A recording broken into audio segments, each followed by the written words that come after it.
வாழ்க நிரந்தரம் வாழ்க தமிழ் மொழி வாழிய வாழியவே. வானமளந்த அனைத்து மலந்திடம் வன்மொழி வாழியவே. ஏழ்கடல் வைப்பினும் தன்மனம் வீசி இசை கொண்டு வாழியவே. எங்கள் தமிழ் மொழி எங்கள் தமிழ் மொழி என்றென்றும் வாழியவே. சூழ்கலி நீங்க தமிழ் மொழியோங்க துலங்குக வையகமே. தொல்லை வினை தரு தொல்லையகன்று சுடர்க தமிழ்நாடே. வாழ்க தமிழ் மொழி வாழ்க தமிழ் மொழி வாழ்க தமிழ் மொழியே.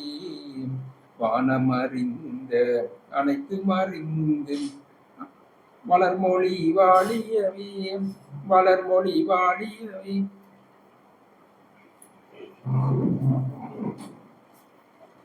அனைவருக்கும் மாலை வணக்கம்.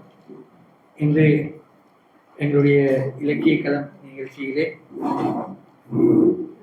திரை இசை பாடகி இசைக்குயில் ஜானகி அவர்கள் கடந்த வாரம் தன்னுடைய இசைத்தலை நிறுத்தியதை ஒட்டி அவர் தொடர்பான ஒரு நினைவு பகிர்வாக அவர் பற்றிய சில தொகுப்புகளை உங்கள் முன் இங்கே நிகழ்த்த இருக்கின்றோம். பெரும்பாலும் கடந்த இந்த மாதம் முழுவதும் திரை இசையோடு தொடர்பான பாரதி ராஜா, பாக்கியராஜா, ஜானகி, ஒரு ஒளிப்பதிவாளரும் இயக்குனருமான செழியன் என ஒரு 4-5 கலைஞர்கள் இந்த காலப்பகுதியிலே மறைந்திருக்கின்றார்கள். நாம் பாரதி ராஜா தொடர்பான ஒரு நினைவு பகிர்வையும் இங்கு பகிர்ந்து கொண்டிருந்தோம். அதனுடைய தொடர்ச்சியிலே இன்று ஜானகி தொடர்பாக இந்த நிகழ்ச்சியை ஆரம்பிக்கின்றோம். இங்கு ஜானகி தொடர்பான பல்வேறு விடயங்களும் இந்த இடத்திலே இருக்கின்றன. இந்த இடத்துல ஒரே ஒரு 2 விடயங்களை சொல்ல வேண்டி இருக்கிறது என்னன்னு சொன்னால், உங்களுக்கு தெரியும் 1931 தான் எங்களுக்கு தமிழ்ல பேசும் படம் ஆரம்பிக்கப்பட்டது. 1931 தான் பேசும் படம் எங்களுக்கு ஆரம்பிக்கப்பட்டது. அந்த காலத்துல பெரும்பாலான நடிகர்கள், கலைஞர்கள் எல்லோரும் பாடக்கூடியவர்களாக, இசைக்கக்கூடியவர்களாகத்தான் எல்லோருமே அந்த காலத்திலே இருந்தாங்க. அப்ப ஒரு செட் போட்டு ஒரு கமராவை வைத்து படப்பிடிப்பு செய்கின்ற பொழுது அந்த செட்டுக்கு பின்னால், அந்த கமராவுக்கு பின்னால் பக்கவாத்தியங்கள் இருந்து இசைத்துக் கொண்டிருப்பார்கள். அப்ப அந்த பக்கவாத்தியங்களுக்கு ஏற்ற மாதிரி அவர்கள் பாடுவதாகவோ அல்லது ஆரம்பத்தில் பெரிய வசனங்கள் இருக்கவில்லை, பாடிக்கொண்டுதான் கூடுதலாக பாடல்கள் தான். ஒரு படத்தில் மட்டும் கிட்டத்தட்ட 60-70 பாடல்கள் இருந்த ஒரு காலம் ஆரம்ப காலம். அது ஒரு பாட்டு யுகம் என்று தான் சொல்லலாம். அந்த பாட்டு யுகம் படிப்படியாக ஒரு பேசும் படமாக மாறி ஒரு 40களுடைய கடைசி 50களில் ஓரளவு பேச்சு முக்கியத்துவம் பெறுகின்ற ஒரு காலமாக மாறுகிறது. அந்த 40களில் கடைசியில தான் இந்த ரெக்கார்டிங் பண்ணி, அதாவது பாடல்களை பதிவு செய்து அந்த பாடல் பதிவுக்கு ஏற்ற மாதிரி வாயை அசைத்து பாடுகின்ற தன்மை இதற்கு பின்னர் தான் வருது. அதுக்கு பிறகுதான் இந்த பின்னணி பாடகர்கள் என்று சொல்லப்படுகின்ற மரபு 50களுக்கு பின்னர் தான் ஆரம்பிக்கப்படுது. அப்ப 50களுக்கு பின்னர் ஆரம்பிக்கின்ற இந்த காலப்பகுதியில தான் ஆரம்பத்தில் பெரும்பாலான நல்ல பெரும்பாடல்களாக பாடி நடிக்கக்கூடியவர்களாக இருந்த ஒரு நிலையில, இப்ப இந்த மாறும் நிலை காலகட்டத்தில் இருந்த ஒரு நல்ல பாடகி என்று நீங்க பார்த்தீங்கன்னா ஜி வரலட்சுமி. இப்ப ஜி வரலட்சுமி பாடி பிறகு பின்னணி குரல் கொடுக்கக்கூடிய அளவுக்கு வளர்ந்த ஒரு கலைஞர். இப்ப இந்த நேரத்துல தான் சுசீலா போன்றவர்களுடைய வருகை, சுசீலா போன்றவர்கள் பின்னணி பாடகர்களாக அதிகமாக அறிமுகமாகி அந்தந்த பா வரிசை பீம் சிங்கினுடைய படங்கள், அதிகமாக வந்த பாவ மன்னிப்பு, பாசமலர், இந்த பாவரிச படங்கள்ல வந்த காலத்துல இந்த சரோஜாதேவி, சாவித்திரி, பத்மினி போன்றவர்கள் எல்லாரும் அதிகமாக சுசீலாவில தான் தங்களுக்கு பாட வேண்டும் என்று நின்று அடம் பிடிச்ச ஒரு காலம். இது ஸ்ரீதர் திரைப்படம் ஒரு படம் எடுக்க தொடங்குகிற பொழுது ஸ்ரீதருக்கு இது ஒரு நிர்பந்தமாக மாறுகின்ற பொழுது ஸ்ரீதர் தான் இவர்கள் தன்னுடைய தன்னுடைய சன்மானத்தையும் கூட்டி விட்டார்கள். சுசீலா தன்னுடைய ஒரு பாடலுக்கு வாங்குகிற பணத்தை பின்னர் அதிகமாக கூட்ட தொடங்க, நடிகையிலும் கூட்ட தொடங்க, ஒரு குறைந்த பட்ஜெட்டோட படத்தை தயாரிக்க வேண்டும் என்று நினைக்கிறாக்களுக்கு வந்து அது ஒரு பெரிய இக்கட்டான நிலை வர்ற பொழுதுதான் ஜானகி அந்த இடத்துல நிரப்பப்படுகின்ற ஒரு சூழல் வருகிறது. அதுக்கு பின்னர் 58ஆம் ஆண்டு உங்களுக்கு தெரியும் கொஞ்சம் சலங்கை 58 வருகிறது. அந்த படம் இன்றைக்கு வரைக்கும் அந்த படத்துக்கு இருக்கிற சிறப்பு என்னவென்றால் 58ல் கொஞ்சம் சலங்கை வருந்த பொழுது காரக்குறிச்சி அருணாசலத்தினுடைய நாதஸ்வர வாசிப்புக்கும் ஜானகியினுடைய குரல் வாசிப்புக்கும் இடையில இருக்கக்கூடிய ஒரு ஒரு ஒரு வகையான ஒரு போட்டியோடு உருவாகின தன்மையில தான் அந்த பாடல் ஆரம்பிக்கப்பட்டது. முதல் காரக்குறிச்சியினுடைய வாசிப்பு பதிவு செய்யப்பட்டதுக்கு பின்னர் அதை ஓடவிட்டு அதற்கு சமாந்தரமாக ஜானகியினுடைய குரல் பதிவு செய்யப்பட்டது. இவ்வாறு ஜானகி கிட்டத்தட்ட இன்று வரைக்கும் பார்த்தோம்னால் ஒரு 48,000 பாடல்கள், 18 மொழி, அதில் 18 மொழியிலையும் இந்திய மொழிகளுக்கு அப்பாலான இலங்கையில் இருக்கக்கூடிய சிங்கள மொழி, ஜெர்மன் மொழி என்று ஒரு 18 மொழிகளில் பாடியிருக்கக்கூடிய லதா மங்கேஷ்கருக்கு பிறகு அவரை விட அதிகமாக பாடியிருக்கக்கூடிய வாய்ப்பு இந்த திரை இசையில பல மொழிகள்லையும் பாடியிருக்கக்கூடிய, அவருக்கு கிட்டத்தட்ட ஒரு 6-7 மொழி சரளமாக பேசக்கூடிய ஆற்றல். அது மலையாளமா இருக்கலாம், கன்னடமா இருக்கலாம், தெலுங்கா இருக்கலாம், தமிழா இருக்கலாம், சயின்ஸ்கிரிட்டா இருக்கலாம். அது அவங்க ஒரு பிராமண குடும்பத்தை சேர்ந்தவங்க. முறையாக சங்கீதம் படித்ததுன்னு சொல்ல முடியாது. ஏனென்றால் பட்டம்மாள் போன்றவர்களோட ஒப்படைக்க இவ முறையான சங்கீதம் இல்லை. ஆனால் ஒரு தரம் பார்த்தவுடன் அதை அப்படியே அந்த மெட்டுகளோட அந்த இசை லயத்தோட பாடக்கூடிய அற்புதம் அவருக்கு இருந்தது. முதல் குரலை ஒரு 4-5 வகையாக மாற்றக்கூடிய, ஒரு முதியவருக்கு, ஒரு இளம் வயதுக்கு என்று ஒரே நேரத்திலேயே குரலை மாற்றி பாடக்கூடிய ஒரு ஒரு ஒரு ஆவர்த்தனம் செய்யக்கூடிய ஒரு நபர்.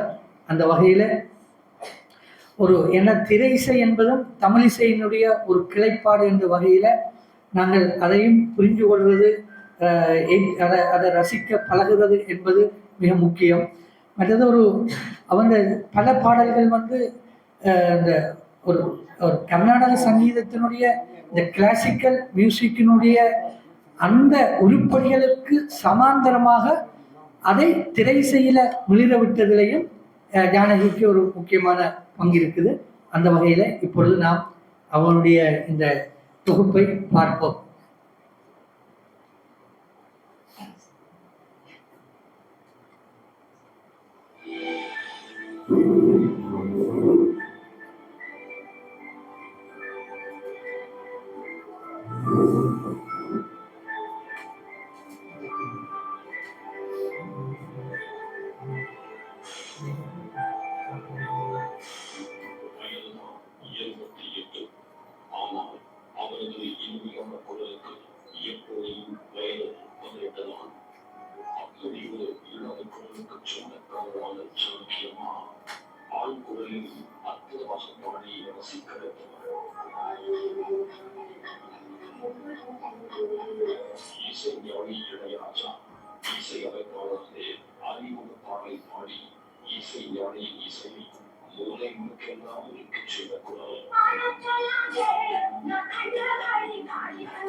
சின்ன சின்ன குயில் என தமிழ், தெலுங்கு, கன்னடம், மலையாளம், ஹிந்தி, சிங்களம், பெங்காலி, சமஸ்கிருதம், ஒரியா, குஜராத்தி, ஆங்கிலம், கொங்கினி, துளு, சௌராஷ்டிரா, ஜெர்மன், பஞ்சாபி என 17 மொழிகள் சுமார் 48,000க்கும் மேற்பட்ட பாடல்களை பாடியவர்.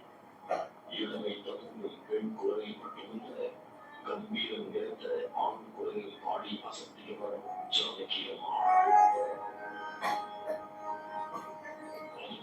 ஒரு வேளையில் கொஞ்சம் நேரம் நான் சுசீலம்மாவோட லம்படமாக போறேன் என சிரித்தபடி ஜானகி அம்மாவோட சுசீலம்மாவும் வெட்கத்தோடு சிரிக்க, ஏன் அப்படி ஜானகி அம்மா சொன்னார் என ரசிகர்கள் சஸ்பென்ஸோடு பார்த்துக் கொண்டிருந்த அடுத்த மொழியே அது புரிய ஆரம்பித்தது. அன்பேவா படத்தில் ராஜாவின் பார்வை ராணியின் மக்கள் பாடல் சுசீலம்மாவின் குரலில் சுசீலம்மாவை பாட தீயின் சௌந்தரராஜன் குரலில் ஜானகி அம்மா சிரித்தவரை பாட வி ஸ்ரீனிவாசன், எஸ்.பி. பாலசுப்ரமணியம் பார்வையாளர்களால் அமர்ந்து பிரமித்து கைதட்டி பாராட்டி சிரிக்க, ஆங்கவே அதிர்ந்து கொண்ட அந்த அற்புத நிகழ்ச்சியை யாரும் மறக்கவே முடியாது. அந்த ஆண் குரலில் தத்துவமாக பாடியிருப்பார்.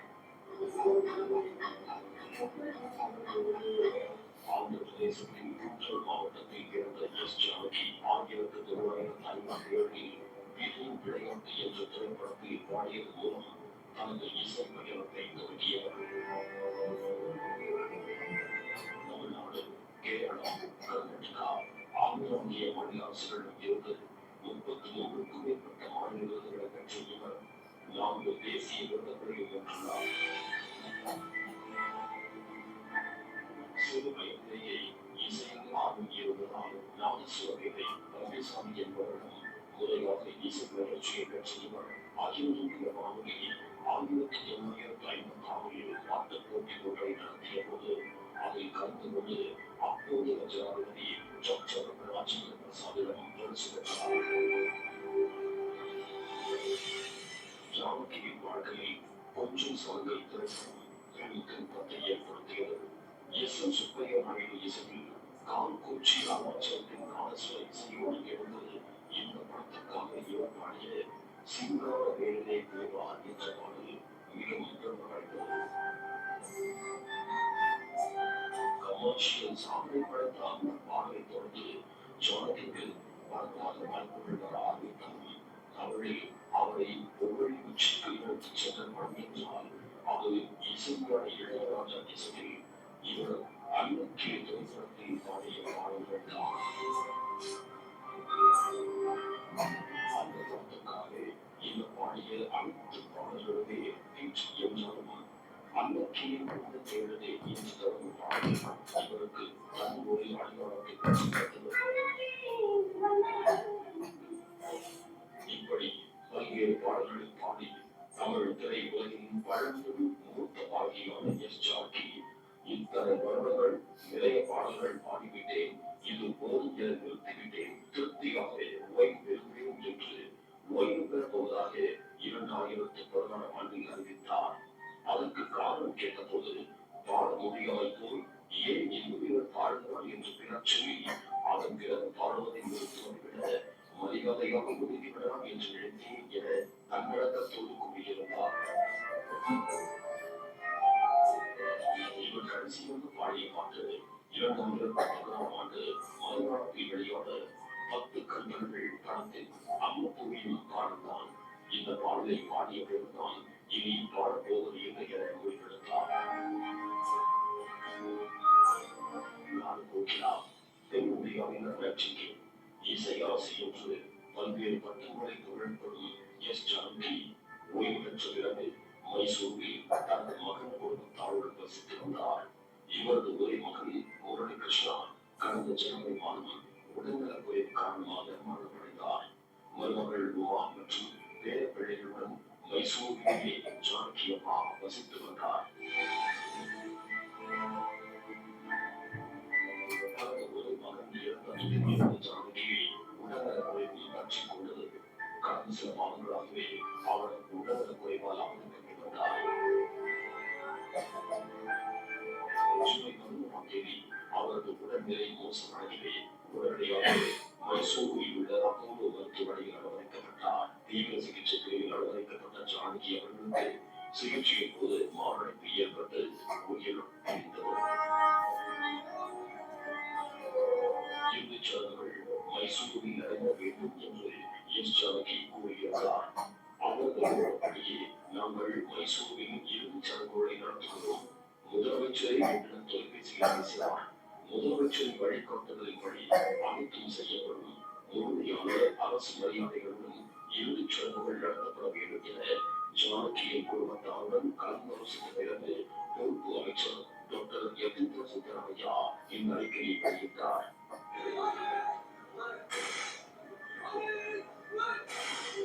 இதனைத் தொடர்ந்து மைசூரில் உள்ள மகாராஜா கல்லூரி மைதானத்தில் ஜானகியின் உடல் ஞாயிற்றுக்கிழமை பொதுமக்கள் ரசிகர்களின் அஞ்சலுக்காக வைக்கப்பட்டது. நான் தூங்கும் முன்பே நீ தூங்கி போனாய், தாயே என்மேல் உனக்கென்ன கோபம் என்ற அவரது அம்மா அம்மா பாடலை பகிர்ந்து பலரும் கண்ணீர் தழும்ப அஞ்சலி செலுத்தி வருகிறார்கள். இந்திய திரையிசையின் மிகச்சிறந்த மற்றும் செல்வாக்குமிக்க பின்னணி பாடகிகளில் ஒருவரான எஸ்.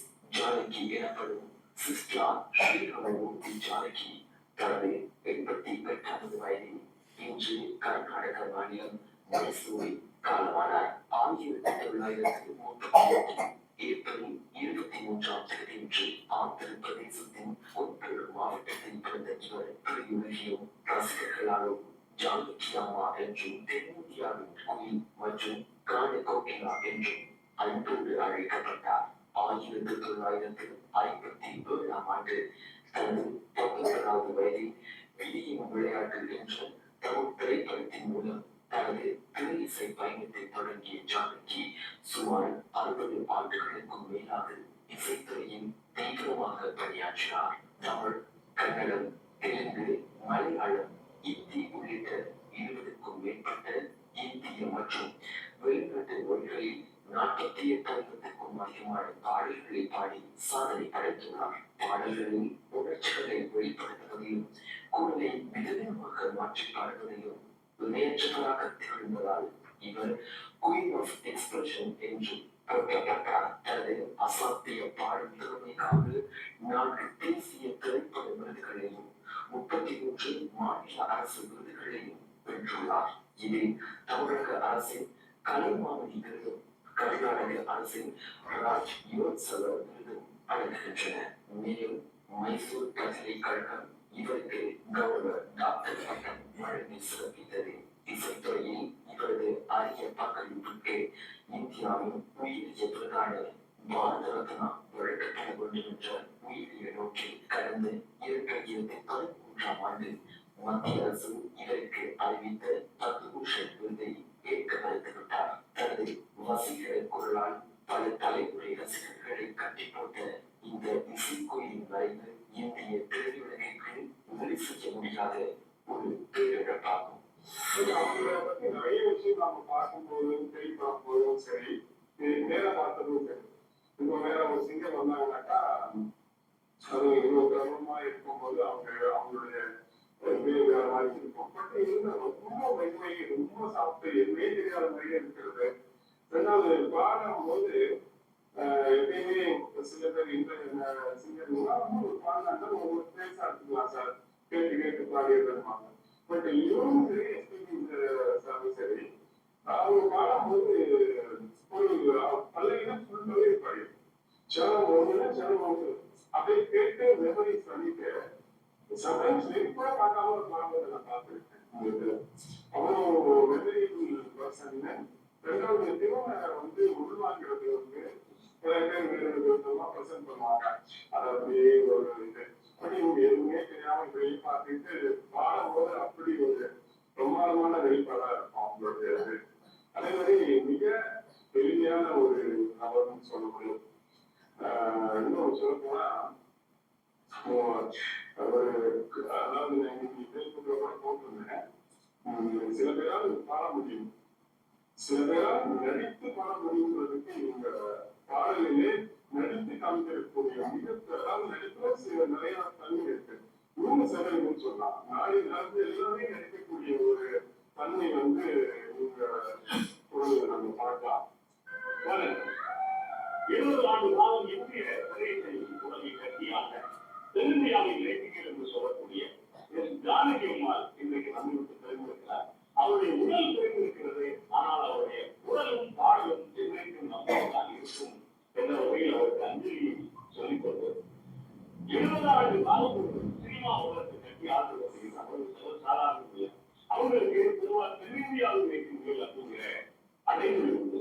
அதுவும் தென்னிந்தியாவில் வைக்கின்றீர்கள் அப்படின்னு சொன்னா மொத்த இந்தியாவுக்கு சொல்ல மாட்டாங்க. என்ன காரணம் அப்படின்னா வடக்கு உள்ளவங்க தான் மொத்த இந்தியாவுக்கு நினைப்பு வடக்கு உள்ளவங்க. ஆனா இதே பொறுத்த வரைக்கும் மொத்த இந்தியாவில் வைக்கின்றீர்கள் அப்படின்னு சொல்லி ஜானகி சொல்லலாம். எனக்காக 33 உரிமைகள் வாங்கியிருக்காங்க. 40,000 பாடல்கள் பாடியிருக்காங்க.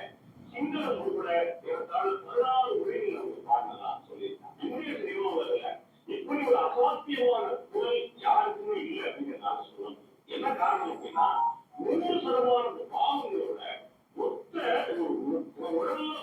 கொடுக்கக்கூடிய மொத்த அசைவுகளையும் ஒரு குரல் முறையாக கொடுக்கக்கூடிய ஒரு மிகச்சிறந்த பாடகி ஜானகி அம்மா அப்படின்னா அது மிக இல்லை. அதுக்கான காரணங்களை நான் வரிசையாக இருக்கிறேன். ஜானகி ஆந்திரா மாநிலம் வெளியூர் 1957 இந்தியன் விளையாட்டு அப்படிங்கிற தமிழ் சினிமாவில் முதலா அறிமுகமாகிறாங்க. அதுல என் வாழ்க்கை பாலாச்சு அப்படின்னு ஒரு பாட்டை பாருங்க. முதல் பாட்டை பாருங்க, இந்திய விளையாட்டு வரி என் வாழ்க்கை பாலாயிடுச்சு அப்படின்னு. அதே மாதிரி அந்த படம் வெளிவரல. அந்த பாடல் பெருசா யாருக்கும் தெரியாத போயிடுச்சு. ஆனா உடனடியா அவங்களுக்கு தெலுங்கு சினிமாவோட பாடல் இருந்துச்சு. அதுக்கடுத்து பாத்தீங்கன்னா தமிழ் சினிமாவுல படிச்சு தெரியறதுக்கு ஜானகி 5 வருஷங்கள் ஆயிடுச்சு. அந்த நேர காலகட்டத்துல தாமரை குளம் அப்படிங்கிற திரைப்படம் 1959 முக்தா சீனிவாசனுடைய இயக்கத்துல ஒரு மதுரையை சேர்ந்த இசையமைப்பாளர் D.N. மோடி இந்த படத்துக்கு இசையமைக்கிறார். அவர் ஒரு பாட்டை பாடுறாங்க. அந்த பாட்டு பெருசா தெரியல. அதுக்கு பிறகு ஒளி விளையாடு பாப்பா அப்படிங்கிற திரைப்படம். இந்த படமும் முக்தா சீனிவாசனுடைய இயக்கத்துல வெளிவருது. இந்த படத்துல பாடல் பாடுறாங்க. அதுக்கு பிறகு 1962 நினைக்கிறேன் கொஞ்சம் சலங்கை திரைப்படம். கொஞ்சம் சலங்கைய ஜானகியை விட்டு நீங்க யோசிக்கவே முடியாது.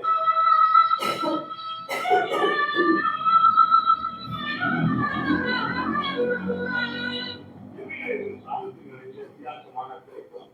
அவர் தமிழ் நாடகம் இதுக்கான இசைக்கருவிகள் பிரதானம் அவர் சேர்க்கப்பட்ட திரைப்படம். இன்னும் வரக்கூடிய சிங்கார தேவா அப்படிங்கிற இந்த பாட்டு ரொம்ப பிரத்யேகமான பாட்டு. இந்த பாட்டை யாருக்கு கொடுக்கலாம் அப்படின்னு பல பாடல்களை கூட்டு ஒத்திகை பார்க்கிறாரு சுப்பிரமணிய நாயுடு. பல அன்னைக்கு இருந்த மிக பிரபலமான பல பேரை கூட்டு பாட வச்சோம். அந்த பாட்டு சேர்த்தாங்க. இன்னைக்கு எப்படின்னா நீ உடனடியா பாட வச்சு சரி பண்ணிடலாம். ஆனா அன்னைக்கு மொத்த இசையமைப்பாளர்கள் ரொம்ப யூஸ் பண்ணணும். கடைசியான ஒரு பேர் தான் ஜானகி. ஜானகியை கூட பார்த்த உடனே சரி பாடல்கள் முடிவு பாட வச்சுட்டேன். அந்த மூணுக்கு என்னென்ன சிறப்பு அப்படின்னு கேட்டீங்க அப்படின்னா நானும் சொல்லணும் தமிழ் ராஜவாத்தியம் அப்படின்னு சொல்லுவாங்க. லைஃப் இல்லாமலேயே நீங்க அந்த பாட்டு அந்த இசைக்கருவியை வந்து கிட்டத்தட்ட ஒரு 3 கிலோமீட்டர் கேட்க முடியும். அப்படிப்பட்ட இசைக்கருவியோட இசையோட பாடணும். அதுலேயும் குறிப்பா ஜானகியோட இந்த குரல் கவனிச்சு பார்த்தீங்கன்னா நானும் சொல்றதுக்கு இணையா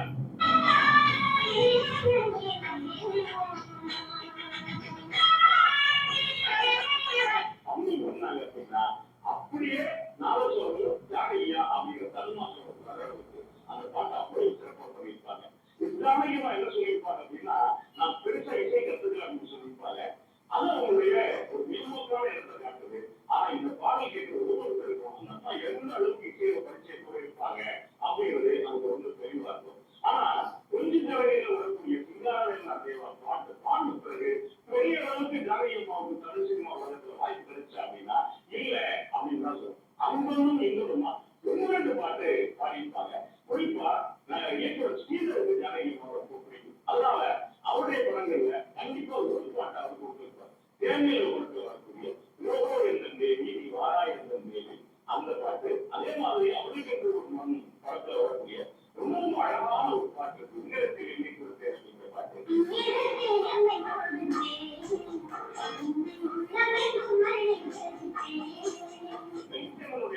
பாத்தீங்கன்னா ஒன்று ரெண்டு பாடல்கள் அப்பப்ப பாடியிருப்பாங்க. அதே நேரத்துல கேள்வி மாணவருடைய பாடல்களுடைய படத்துலையும் பாத்தீங்கன்னா ஏதாவது ஒன்று ரெண்டு பாடலாம் பாடியிருப்பாங்க. அதுலயும் குறிப்பா திருவிழாவில் படத்தில் வரக்கூடிய இன்னொரு பாட்டு சொல்லிட்டு நீலநிலம் வானுக்கும் கடலுக்கும் நிகழம். இந்த மாதிரியான ஒன்று ரெண்டு பாடல்கள் தான் பாடுறாங்க. அன்னைக்கு ரொம்ப உச்சத்துல இருந்த சுசீலா மாதிரி ஒரு படம்லாம் கேட்கக்கூடிய பாட்டு அப்படிங்கிற மாதிரி கிடையாது. அந்த காலகட்டத்தில் பாத்தீங்கன்னா முதல் தேர்வு என்ன பண்ணுவாங்கன்னா சுசீலா. அதுக்கு யார் அப்படின்னா எல்லாரையும் சொல்லி அதுக்கு முன்னாடி இப்படி பல பேர் இருந்தாங்க. ஒரு முழுமையான படத்துக்கான பாடல்கள் தமிழ் சினிமாவில் எக்ஸ்ட்ரானிக் பாடல் ஏறத்தால 20 வருஷத்துல இருந்தாங்க. அதனால என்ன பண்ணாங்க அப்படின்னா கன்னட பாடல்களுக்கு முக்கியத்துவம் கொடுத்து நிறைய பாட ஆரம்பிச்சாங்க. அந்த காலகட்டத்தில் பாத்தீங்கன்னா வெங்கடேஷ் இசையில நிறைய பாடிக்கிட்டு இருக்காங்க. வெங்கடேஷுடைய உதவியாளரா இசைஞானி இளையராஜா அந்த காலகட்டத்துல வந்து சேர்றாங்க. வந்து சேர்றப்ப வெங்கடேஷ் இசைஞானி இளையராஜாவுக்கு நிறைய வந்து பணம் கொடுத்துருவாங்க. அது ஒண்ணுதான் ஒண்ணுக்கு தங்க மனசு படத்துல அந்த பாட்டை மெட்டமைக்கு சொல்லி இசைஞானி இளையராஜா மெட்டமைச்சு ஜானகி அம்மா அந்த பாட்டை பாடுறாங்க. அந்த பாட்டு ரொம்ப பிரபலமாகுது. அதுக்கு பிறகு பல படங்கள் சமூகத்துல பாட்டு பண்ணாங்க. அந்த படங்களுக்கு இவங்க பாடுறாங்க. அப்ப பாடுறப்ப ஜானகிமாவுடைய குரலும் அவங்களுடைய பாடக்கூடிய துணி அவங்க கொடுக்கக்கூடிய பாவங்கள் எல்லாமே குறிச்சுக்கணும். அந்த காலகட்டத்தில் தான் அன்னக்கிளி திரைப்படத்துக்கான வேலைகள் நடந்துட்டு இருக்கு. அன்னக்கிளி திரைப்படத்துல இசைஞானி இளையராஜா எல்லா பாட்டையுமே ஸ்டாலின் முடிவு பண்றாரு. அதுக்கான காரணங்கள் என்ன அப்படின்னா முதல்ல தன்னை நிரூபிக்கிறதுக்கு ஒரு தொழில் மண்டலத்தை பிடிச்சு அந்த மண்டலத்துல இசையமைப்பாளர்கள்லாம் வர வச்சு இந்த அன்னக்கிளி உலகத்தை பாட்டை பதிவு பண்றாரு. அன்னக்கிளி உலகத்தை பாட்டை பதிவு பண்றதுக்கு ஜானகி அம்மா வந்து ரொம்ப பொறுமையோட இருந்து அந்த பாட்டை பதிவு பண்ணி கொண்டிருக்கிறார். அவங்களுடைய அந்த நேர்த்தி அந்த மற்றவர்களுக்கு உதவக்கூடிய பண்பு புது இசையமைப்பாளரையும் அனுசரிச்சு வரக்கூடிய பண்பு பார்த்து இசைஞானி இளையராஜா எல்லா பாட்டையும் அன்னக்கிளியில் அவங்க தான் பாட முடிவு பண்றாரு. ஆனா படத்துல என்ன சொல்றாங்கன்னா சுசீலா ரொம்ப பிரபலம் அவங்களுக்கு பாட்டு கொடுக்கணும் அப்படிங்கிறாங்க. ஆனா அந்த காலகட்டத்துல இசைஞானி இளையராஜா மறுத்து சுசீலாவுக்கு ஒரு பாட்டை கொடுத்து மற்ற பாடல்கள் எல்லாத்தையுமே கொடுக்குறாரு.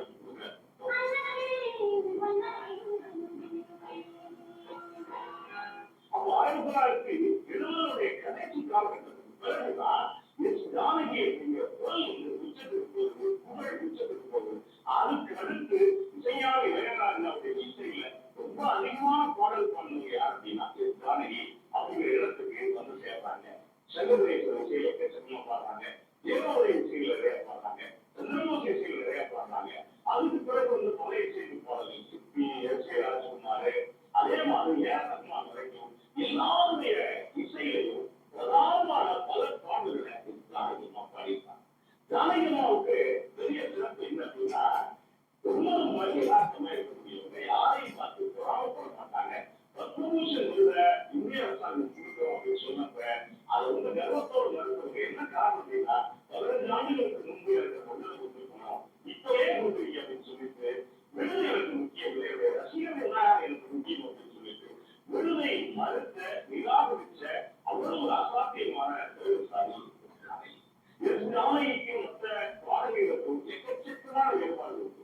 இசைஞானி இளையராஜாவுடைய இசையில பல பாடல்கள் உச்சப்படுறதுக்கு ஜானகி ரொம்ப முக்கியமான காரணம் என்ன அப்படின்னா என்னை பொறுத்த வரைக்கும் ஜானகிய குரல்ல பாடல்ல சிவாஜி அப்படின்னு சொல்றோம். அந்த அளவுக்கு மோசமான பாவங்களை கொடுக்கக்கூடியவங்க. அதையும் குறிப்பா எத்தனையோ காதல் பாடல் பாடிப்பாங்க, எத்தனையோ சோக பாடல் பாடிப்பாங்க, எத்தனையோ பெண்களுக்கான ஒரு மகிழ்ச்சி தருவக்கூடிய பல பாடல் பாடியிருப்பாங்க. ஜானகிக்கான சிறப்பு மற்ற பாடல்கள் பகுதியாக ஒரு இடம் இருக்குல்ல, அந்த இடம் ரொம்ப முக்கியமானது. ஏன் அப்படின்னா ஒரு குரல்ல ஒரு சாதாரணமான விஷயத்தை மட்டும் காட்டாமல் அர்த்தத்தை மட்டும் காட்டாமல் உண்மையான உணர்வுகளை பாட்டுக்குள்ளே யூகிக்க செய்வது ஒரு சாதாரணம். ஏன் அப்படின்னா யூகிக்க செஞ்சு பாட்டு பாட்டீங்கன்னா உள்ள சுவிக்கலைய வாய்ப்பு இருக்கு, இல்ல அடுத்த இடத்துக்கு போகும்போது பாடல் வேற ஒரு இடத்துக்கு போக வாய்ப்பு இருக்கு. ஆனா அப்படி இல்லாம 100% பல பாடல்களை யூகிக்க செஞ்சு பாருங்க. குறிப்பா மௌனகீரங்கள் படத்துல வரக்கூடிய டேடி டாடி ஓமை டாடி அப்படிங்கிற பாட்டு இருந்த ஒரு குழந்தைகளை குரல்ல பாடினாங்க. அதே காலகட்டத்தில் இன்னொரு பாட்டு வந்துச்சு பேசுறதுக்கு அப்படிங்கிற பாட்டு.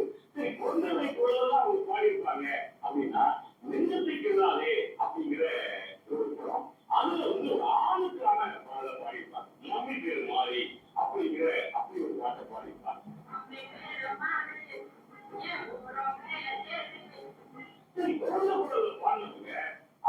இசைஞானி இளையராஜாவோட இசையில முதல் புகழ் திரைப்படத்துல ஒரு பாட்டு பாடியிருப்பாங்க. ஒரு வயதான பாட்டிக்கு போடா போடா போக்க எழுதுக்காட்டுக்கு தெக்க அப்படிங்கிற அப்படி வித்தியாசமான பாட்டை பாடியிருப்பாங்க.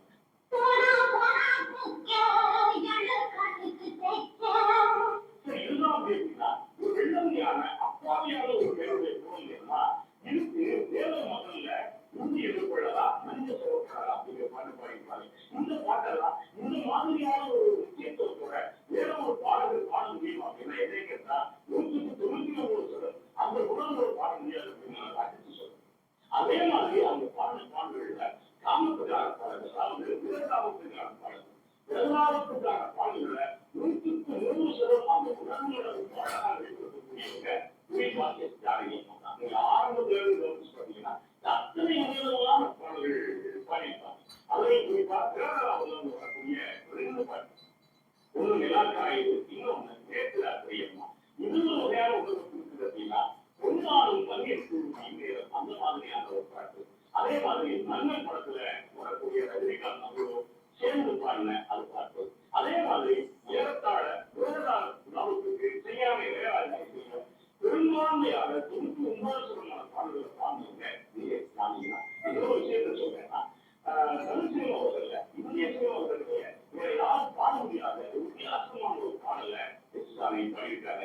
அது என்ன படம் என்ன பாட்டு அப்படின்னா கூட்டாக போக்குகள் அப்படிங்கிற உயர்ந்தவருடைய இயக்கத்துல இசைஞான இளையராஜா இசையமைச்சிருப்பாரு. இந்த படத்துல ஆண்டி பற்றி மாறி கொண்டாடி அப்படின்னு சொல்றாங்க. இந்த பாட்டு எப்படியான வகை அப்படின்னா ஒரு பெண் ஒரு கிராமத்து பெண் வெள்ளந்தியான பெண் படிக்காத ஒரு திடீர்னு ஒரு நகரத்துக்கு உள்ளவரா வீட்டுக்கு ஆனா ஒரு மதிக்க மாட்டேங்கிறா. அவன் வேற ஒரு பெண்ணோட தொடர்புல இருக்கா. அப்படி இருக்கிற ராத்திரியில வெளியூருக்கு இடம் தெரியவர்களா படுக்கிறதுக்கு அப்ப 2 பேரும் ஏதாவது செய்யலாமா அப்படின்னு நினைக்கிறாங்க. அந்த 2 பேருக்கும் அந்த பெண்ணுக்கு உள்ள விளையாடல்கள் சொல்லக்கூடிய பாட்டு.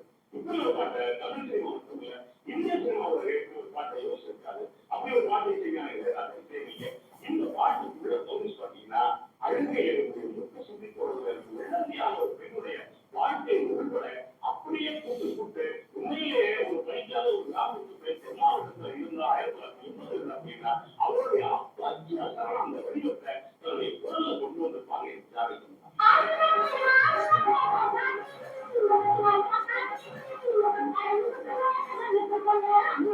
அந்த பேர் பாத்தீங்கன்னா இந்திய சினிமாவை இப்படி ஒரு பாடல் இணையத்துக்கு வருவாங்களா எப்ப வருவாங்க அப்படின்னு தெரியாது.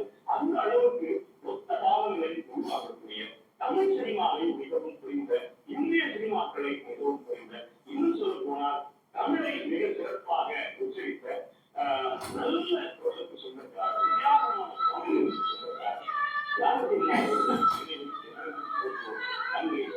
இளையராஜான ஒரு இசையமைப்பாளர் வந்து இன்னைக்கு பட்டி தொட்டியெல்லாம் தெரியுதுன்னா அந்த முதல் படத்துல ஜானகியோட வாய்ஸ் ரொம்ப இணைக்காட்டுறதுனால இளையராஜாவுக்கு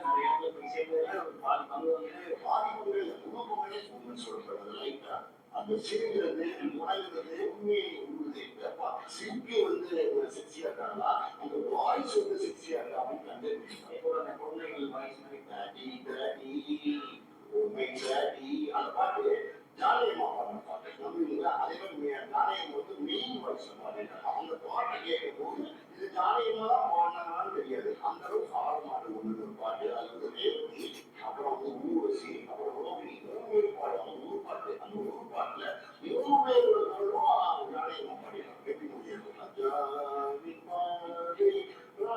பக்கமா டிஎம்எஸ் வாய்ஸ் ஜானகியம்மா ஆளுநர் பாடிப்பாங்க. ஆடிட்டோரியுமே 60 வருஷம் பார்த்தீங்கன்னா 47,000 பாடல்கள் சாதாரண விஷயம் கிடையாது. இதெல்லாம் எப்போ எனக்கு கொடுக்க வேண்டிய ஒரு விருது. வயசுல கம்மியான பல சாதனையாளர்களுக்கு மத்திய அரசு விருது கொடுத்துருக்கு. யாராலும் நிச்சயமா தூக்கி இருக்கிறாங்க. ஒரே மகன் அவர் பேர் வந்து பார்த்தீங்கன்னா முரளிகிருஷ்ணா. அவர் வந்து காலமாயிட்டாரு. ஒரே மகன் காலமானதுக்கு அப்புறம் எதுக்கு முடிவு எடுக்கணும். கடைசியா வந்து மகன் வந்து மைசூர்ல வாழ்ந்த காலகட்டத்தில் இருந்திருக்கேன். அந்த வீட்டுல தான் நானும் இறந்து போவோம் அப்படின்னு 2 வாரம் வந்து மைசூர் வீட்டுல இருந்ததுக்கா வேற ஒரு விஷயம் நான் கேள்விப்பட்டேன். அது என்ன அப்படின்னா அவங்க கணவர் தமிழ் நேர்களுக்கு வணக்கம். இன்று நான் நேர்காணல் இணைக்கப்பட்ட சினிமா தயாரிப்பாளர் மற்றும் சினிமா அமைச்சர் திரு பாலாஜி குருவார்கள். வணக்கம். காண போட்டியா தென்னிந்தியாவின் அப்படின்னு சொல்லப்பட்ட பாடகி ஜானகி அவங்க வந்து பார்த்துருக்காங்க. ஆக்சுவலா என்ன நடந்தது அந்த 88 வயசு. ஒரு சில மாதங்களாவே கொஞ்சம் வந்து பாத்தீங்கன்னா அப்பப்போ ஹாஸ்பிட்டல் போறது வர்றது மாதிரி இருக்காங்க. அது இல்லாம பாத்தீங்கன்னா இந்த வருஷம் ஜனவரியில பாத்தீங்கன்னா அவருடைய ஒரே மகன், அவர் பேர் வந்து பாத்தீங்கன்னா முரளி கிருஷ்ணா, அவர் வந்து காலமாயிட்டாரு. ஒரே மகன் காலமானதுக்கு அப்புறம் எதுக்கு நம்ம முடிவு எடுக்கணும், இந்த மாதிரியான ஒரு மனநிலையில அவங்க இருந்ததா சொல்றாங்க. அவங்க நெருக்கமான உறவினர்கள் சொல்றாங்க. புத்திர சோகம். அது இல்லாம பாத்தீங்கன்னா அந்த மகன் ஒரு மகன் தான் அவருக்கு எல்லாமா இருந்தாரு. அந்த ஒரு மகனும் இல்லை அப்படிங்கும்போது அவங்களுக்கு இனிமே என்ன வாழ்க்கை அப்படின்னு ஒரு மனநிலையில அவங்க இருந்தா சொல்றாங்க. பேட்டிகள் கூட இருந்தாங்க, 2 பேட்டிகள் இருக்காங்க, அவங்க கூட இருந்தாங்க. எது எப்படி இருந்தாலும் வயது குப்புன்னு ஒண்ணு இருக்கு இல்லையா, அதனால ஹாஸ்பிட்டலுக்கு 1 வாரத்துக்கு முன்னாடி கூட்டு போய் அட்மிட் பண்ணியிருக்காங்க அங்க மைசூர்ல அப்போலோ ஹாஸ்பிட்டல்ல. அங்க டாக்டர்ஸ் வந்து ட்ரீட்மெண்ட் கொடுத்துட்டு இருக்காங்க. ட்ரீட்மெண்ட் நல்லா தான் ரெஸ்பாண்ட் பண்ணிருக்காங்க. ஒரு 13 நாளைக்கு முன்னாடி சீனியர் மாணவர்கள் எல்லாம் பேசிட்டு தான் இருக்கிறாங்க. ஸோ அதெல்லாம் இப்படியெல்லாம் செஞ்சிருக்கேன். ஆனால் திடீர்னு பார்த்தீங்கன்னா மூச்சு திணறல் ஏற்பட்டு இறந்துட்டாங்க. அவங்க மகன் அவர்கள் வந்து நடிக்கலாம் ஆசைப்பட்டாரு, நடிக்க முடியாதது வந்து பெரிய வருத்தமா போச்சு. அதாவது படம் நடிக்கும் பெருசா வர முடியல, அது வந்து பெரிய வருத்தமா இருக்கு அப்படின்லாம் சொல்லப்படுது. அதாவது பெரிய லெஜெண்ட் இருக்காங்கல்ல, அந்த லெஜெண்டுடைய வாரிசுகள் பார்த்தீங்கன்னா அந்த அளவுக்கு அவங்க அளவுக்கு பேரும் போலும் வரமாட்டாங்க. அதுதான் வந்து இயல்பா உள்ள ஒரு விஷயம். நீங்க ஜானகியமான பார்த்தீங்கன்னா 48,000 பாடல்கள் பாடிக்கிறதா சொல்றாங்க, 17 மொழிகள்ல பாடிக்கிறாங்க. கிட்டத்தட்ட இருக்கிற எல்லா இந்திய இசையமைப்பாளர்களையும் பாடிக்கிறாங்க. அவங்க சாயப்பேகையில தான் பாடினாங்க. இப்ப சாயப்பேகையில ஏன் பாடலைன்னா அவங்க பாட்டு பாடுறத நிறுத்தி 10 வருஷம் ஆச்சு. ஒருவேளை இப்ப பாடிட்டு இருந்தாலும் சாயப்பேகை மியூசிக்கோட பாடிப்பாங்க. ஸோ அந்த மாதிரி ஒரு பெரிய பிரபலம், அது ஒரு எப்படி சொல்றது, ஒரு லெஜெண்ட். அவங்க அதுல வந்து எந்த மாற்றங்களும் கிடையாது. அனிருத் மியூசிக் வரைக்கும் பாடியிருக்காங்க. ஸோ அது இல்லாம பார்த்தீங்கன்னா அந்த இளையராஜா அவர்களே எடுத்துக்கோங்க, அவருடைய வாரிசு 2, 3 வாரிசு இருக்காங்க. அதுல ஒருத்தர் தான் அவங்க பெரிய புகழ் எடுத்தாரு, யுவன் சங்கர் ராஜா.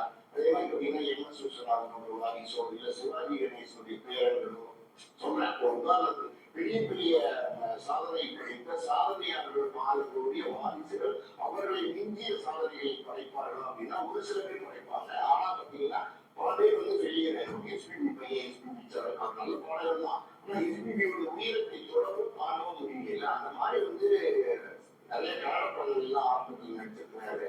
ஸோ ஒரு ஆர்வம்லாம் இருந்திருக்கு, சினிமா ஆர்வம்லாம் இருந்திருக்கு. எப்படியாவது மகனா பெரியாள கொண்டு வரணும்னு நினைக்கிறது எல்லாருக்கும் உள்ளதானே, எல்லா பெற்றோரும் உள்ளதான் நினைப்பாங்க. அந்த மாதிரி முயற்சி பண்ணாங்க. அதனால அதெல்லாம் நடக்காம போச்சு. அது அவருடைய மறைவு வந்து பெரிய வழக்கத்தை ஏற்படுத்திடுச்சு. அதாவது எது நடந்தாலும் நடக்காட்டாலும் மகன் நல்லா கூட இருக்காரு, உயிரோடு இருக்காரு, அது ஒரு சந்தோஷமா. அதுவும் இல்லை அப்படிங்கும் போது அவருக்கு ரொம்ப பெரிய ஒரு சோகத்தை அது வாழ்க்கையில கொடுத்துருச்சு. மகன் மறைங்கிறது ஒண்ணுதான். கிட்டத்தட்ட அது ஒரு கடைசி ஆசை நிறைவேற ஆசை அப்படின்னு சொல்லலாம் அந்த விஷயத்தை. கடைசி ஆசைகள்லாம் ஒண்ணும் இல்லை. அதாவது வந்து பாத்தீங்கன்னா கடைசி ஆசை வேற ஏதாவது இருந்திருக்கலாம். மகனோட வாழணும்னு ஆசைப்பட்டதுதான் அவங்க கடைசி ஆசையா இருந்திருக்கலாம். வேற ஒரு விஷயம் நான் கேள்விப்பட்டேன். அது அப்படின்னா அவங்க கணவர் பாத்தீங்கன்னா ராமபிரசாத், அவர் வந்து ரொம்ப அந்யோன்யமான தம்பதிகளா 2 பேர் இருந்தாங்க. காதலிச்சு திருமணம் பண்ணிட்டாங்க. 59 என்னமோ திருமணம் ஆச்சு, 1959. அதுக்கப்புறம் ஜானகியம்மா வந்து பாப்புலரா இருந்தாங்க. 70கள் பிற்காலத்திலையும் 80கள் தொடக்கம் 90கள் எல்லாம் பாத்தீங்கன்னா பயங்கர பீக்ல இருந்தாங்க. எல்லாரும் பிஸியா இருந்தாங்க. ஒரு நாளைக்கு 7, 8 பாட்டு 10 பாட்டுலாம் பாடிட்டு இருந்தாங்க. அந்த மாதிரி ஒரு காலகட்டத்தில் பாத்தீங்கன்னா ஜானகியம்மா இல்லாத அவருடைய கணவர் ராமபிரசாத்தையும் நம்ம பார்க்கலாம். அந்த காலத்துல எல்லாம் அம்பாசிடர் அனுப்புவாங்க பாப்புலர் கூட்டு வந்துட்டு இவங்க பின்னாடி உட்காந்து போல அவங்க பின்னாடி உட்காந்துருப்பாரு. 2 பேரும் ஒரு புகை உடனே அவர் அந்த நடுவரும் அவர் இறங்குவாரு. அந்த மாதிரி வந்து சுடுவர்கள் பாடும்போது பாத்தீங்கன்னா ஜானகியம்மாவோட பேசுறது, சாப்பிடுறது பாடும்போது முன்னாடி பாத்தீங்கன்னா நல்ல ஒரு இணக்கமான ஒரு நல்ல ஒரு அந்யோன்யமான தம்பதிகள் இருந்தாங்க. ரொம்ப ரொம்ப ஒரு அட்டாச்மெண்ட், ரொம்ப பிரியமா இருந்தாங்க. அப்ப நீங்க ஜானகியம்மா அந்த காலத்து ஜானகியம்மா பாத்தீங்கன்னா இவ்வளவு பெரிய கொட்டு வச்சிருப்பாங்க, பெரிய கொட்டு வச்சிருப்பாங்க. நம்ம காட்டன் சாரி, நல்ல ரிச் காட்டன் சாரி, நம்ம டீசென்டான சாரி கட்டுவாங்க. பாடுறதுக்கு எப்போதுமே வந்து பாத்தீங்கன்னா அவங்க இலியண்டா தான் வச்சுப்பாங்க. ஒரு மாதிரி பட்டு சேலைகள் எடுக்கிறது, பெரிய ஆடம்பர உடைகள் உடுத்துறது, நகைகள் பெருசா போடுறது, இதெல்லாம் அவங்க எந்த காலத்துலயும் விருப்பம் இல்லை. அவங்க வந்து ஒரு பெரிய பொட்டோட ஒரு கலர் சாரியில வருவாங்க. ஒரு கணவர் இறந்ததுக்கு அப்புறம் பாத்தீங்கன்னா அவங்க வெள்ளை சாரிக்கு வந்து அந்த பொட்டு வைக்கிறது இல்லை. பல வருடங்களா அவங்க வந்து அது மாதிரிதான் இருந்துட்டு இருக்காங்க. அவங்களுடைய அடையாளம் அப்படிதான் இருந்துட்டு இருக்கு. காரணம் என்ன அப்படின்னா கணவனை அந்த அளவுக்கு நேசிச்சாங்க. கணவன் இல்லைன்னு போது நமக்கு வாழ்க்கை இல்லைன்னு நினைச்சாங்க. எஸ்பிபி வந்து பாத்தீங்கன்னா அவருடைய கணவன் இறந்த காலத்துல ஜானகியம்மா கிட்ட கேட்டிருக்காரு. அதாவது அவங்களுடைய கேள்வி கேட்க போவாங்கல்ல, அந்த மாதிரி ஆறுதல் போய் பேசிட்டு இருக்கும்போது அவர் ஜானகியம்மா சொல்லியிருக்காரு, நான் நல்லா தான் இருக்கேன், நான் வந்து சில மாதிரி உட்கார்ந்துருந்தேன், அவர் ராம வந்து பணமா கடத்தி வச்சிருந்தப்ப நான் உண்மையா அவரை பேர் பார்த்துருந்தேன் அப்படின்னு சொல்லியிருக்காங்க. அது காரணம் என்ன, துக்கத்தை அவங்களால தாங்க முடியல. அதை அப்படி சொல்லியிருக்காங்க. இதுவே நான் காரணம்னா ராணுவம் பாத்தீங்கன்னா வெடிச்சு சிதறி செத்து இருப்பான் அப்படின்னு சொன்னாங்க. அந்த அளவுக்கு பாத்தீங்கன்னா அதை தாங்க மாட்டாரு என்னுடைய இலக்கு அப்படின்னு சொன்னாங்க. அவங்க கடைசி ஆசையா அவங்க விருப்பப்பட்டது என்ன அப்படின்னா அவருடைய கணவருடைய மடியில கணவரோட கையில தான் வந்து மரணிக்கணும்னு ஆசைப்பட்டாங்க. ஆனா இது வேற மாதிரி மாறிடுச்சு. கணவர் முன்னாடியே போயிட்டாரு. அதே மாதிரி பாத்தீங்கன்னா கடைசியில மைசூர்ல இருந்து போயிருக்காங்க. ஏன் மைசூர்ல இருந்து போயிருக்காங்க? அவங்க வந்து பாத்தீங்கன்னா தெலுங்குல அவங்க வந்து குண்டூர்ல பிறந்தவங்க, தெலுங்கு மொழியை பூர்வமா கொண்டவங்க. அவங்க வந்து ஹைதராபாத்ல பெரிய வீடு இருக்கு, ஜாலியம்மா ரொம்ப பெரிய வீடு இருக்கு. ஆனா அங்க ஒரு காலகட்டத்துல இல்லாம இங்க வந்து மைசூர்ல இருந்தாங்க. காரணம் என்ன அப்படின்னா கடைசியா வந்து மகன் வந்து மைசூர்ல வாழ்ந்த காலகட்டத்துல இறந்துட்டாங்க. அந்த வீட்டுல தான் நானே இறந்து போறோம் அப்படின்னு பிடிவாதமா வந்து மைசூருக்கு இருந்ததுக்கு அதுதான் ஒரு காரணமா இருந்துச்சு. இதெல்லாம் தான் அவருடைய கடைசி ஆசை இருந்திருக்கும். அதே போல வந்து பெரும் கான்ட்ரவர்சி எதுவுமே அவங்களால எல்லாமே இருக்கு. நிறைய விருதுகள் வாங்கியிருக்காங்க. பத்மபூஷன் அந்த விருது கொடுக்கும்போது அதை வந்து வேண்டாம் தெரிவிக்கிறாங்க. என்ன காரணம்? ஜானகியம்மா வந்து பாத்தீங்கன்னா 57 பாடம் வந்திருக்காங்க. 57 வந்து இன்னைக்கு பாருங்க 2026 போது கிட்டத்தட்ட 59 வருஷம் 60 வருஷமா வந்து பாத்தீங்கன்னா மிகப்பெரிய சாதனையாளர் இருந்திருக்காங்க. அதாவது இன்னைக்கெல்லாம் பாடல்கள்லாம் பாத்தீங்கன்னா 6 வருஷத்துக்கு ஆகக்கூடியதே பெருசாக. ஏன் சில பேர்லாம் பாத்தீங்கன்னா ஒரு 2 பாட்டு பாடிட்டு 6 மாசத்துலயே காணாம போயிடுறாங்க. அப்போ 60 வருஷம் பாத்தீங்கன்னா எவ்வளவு பெரிய லாங்கான பீரியட் இருப்பாங்க. ஒரு பெண்மணி அவங்களுடைய பாடலால அவங்களுடைய குரலால எல்லா விதமான மக்களையும் கட்டுப்பாட்டு வச்சிருந்தாங்க. ரசிக்கிறாங்க. அதாவது அவங்க பாட்டை கேட்டா மெயிட் ஆகிற அளவுக்கு பாத்தீங்கன்னா பாடல்கள் பாடி பெரிய சாதனையாளர் தானே. 48,000 பாடல்கள் சாதாரண விஷயம் கிடையாது. எவ்வளவு பெரிய சாதனையாளர் இருந்திருக்காங்க. இந்த பாடல் அந்த காலகட்டத்துக்குள்ள 10 வருஷம் பாடவே இல்லை, 16 வந்து பாடவே இல்லை. அப்போ அவங்க 50 வருஷம் காலகட்டத்துக்குள்ள 48,000 பாடல்கள் தான் அந்த சாதனையை அவங்க கிடைச்சாங்க. அவங்களுக்கு என்ன வரணும் அப்படின்னா நிறைய அவார்ட்ஸ் கிடைச்சிருக்கு. அவங்க வந்து பாத்தீங்கன்னா நேஷனல் அவார்ட் கிடைச்சிருக்கு. இந்தி பழகி பாட்டு பாடுறதுக்கு, செந்தூர் கூடிய பாட்டு பாடுறதுக்கு நேஷனல் அவார்ட் கிடைச்சிருக்கு. இந்த பக்கம் வேற லாங்குவேஜ் 2 நேஷனல் அவார்ட், மொத்தம் 4 நேஷனல் அவார்ட் கிடைச்சிருக்கு. 33 ஸ்டேட் அவார்ட் கிடைச்சிருக்கு. அது இல்லாம எல்லா விதமான அவார்டு சொல்லவே வேணாம். இந்த அவார்டு அந்த அவார்டு இந்த அவார்டு எல்லாமே அவங்களுக்கு கிடைச்சிருக்கு. ஆனா அவங்களை பொறுத்த வரைக்கும் என்ன அப்படின்னா ரசிகர்களை தான் அவங்க பெருசாக நேசித்தாங்க. அவங்க ஒரு பாட்டு அவங்களே எழுதி வந்து பாடிடுறாங்க. அந்த பாட்டு என்ன அப்படின்னா ரசிகர்கள் இல்லைன்னா கலைஞர்கள் இல்லை அப்படின்னு ஒரு பாட்டு எழுதி அவங்களே வந்து பாடிட்டாங்க. அந்த அளவுக்கு வந்து ரசிகர்கள் கொடுக்குற அந்த அங்கீகாரத்தை அவங்க சமைச்சாங்க. அவங்களுக்கு வந்து பத்மபூஷன் விருது 2013 வந்து கொடுத்தாங்க, மத்திய அரசு கொடுத்தாங்க. ஆனா அந்த விருதை வந்து அவங்க ஏற்க மறுத்துட்டாங்க, வாங்க மறுத்தாங்க, வேணாம்னு சொல்லிட்டாங்க. காரணம் என்ன அப்படின்னா அவங்க என்ன நினைக்கிறாங்க அப்படின்னா இதெல்லாம் எப்பயோ எனக்கு கொடுக்க வேண்டிய ஒரு விருது, எத்தனையோ சாதனைகள் பண்ணியாச்சு, அதுக்கப்புறம் வந்து இந்த விருது அப்படியே ஏன் ஒரு வேட்டா தரீங்க? ஜானகி அம்மாவோட வயசுல கம்மியான பல சாதனையாளர்களுக்கு மத்திய அரசு விருது கொடுத்துருக்கு. எல்லாமே இளம் காலகட்டத்திலே கொடுத்துருக்கு. ஜானகி அம்மா பொறுத்த வரைக்கும் பாத்தீங்கன்னா அவங்க வந்து அவங்களுடைய சாதனை இருந்தது ரொம்ப பெருசு. முதல் படம் வந்து பாத்தீங்கன்னா விதி விளையாட்டு ஒரு படம் பாடுறது பாட்டே வரல அந்த படத்துல. அதுக்கப்புறம் பாத்தீங்கன்னா அவங்க அடுத்த பெருசா தெரிஞ்ச படம் என்ன படம் அப்படின்னா உத்தியோக சந்தைன்னு ஒரு படம். அதுல வந்து பாத்தீங்கன்னா சிங்கார வேலனே தேவா அப்படின்னு ஒரு சாங். அந்த சாங் வந்து பாத்தீங்கன்னா சூப்பர் சாங். வந்து ஹை பிக்சர பாடணும். அந்த பாட்டை வந்து கம்போஸ் பண்ணது பாத்தீங்கன்னா எஸ்.எம். சுப்பையா நாயுடு ஒரு மியூசிக் டைரக்டர். அது வந்து முதல்ல பாடுறதுக்கு முன்னாடி அந்த ஃபுல்லா அந்த மியூசிக் ஃபுல்லா முடிச்சிட்டாரு.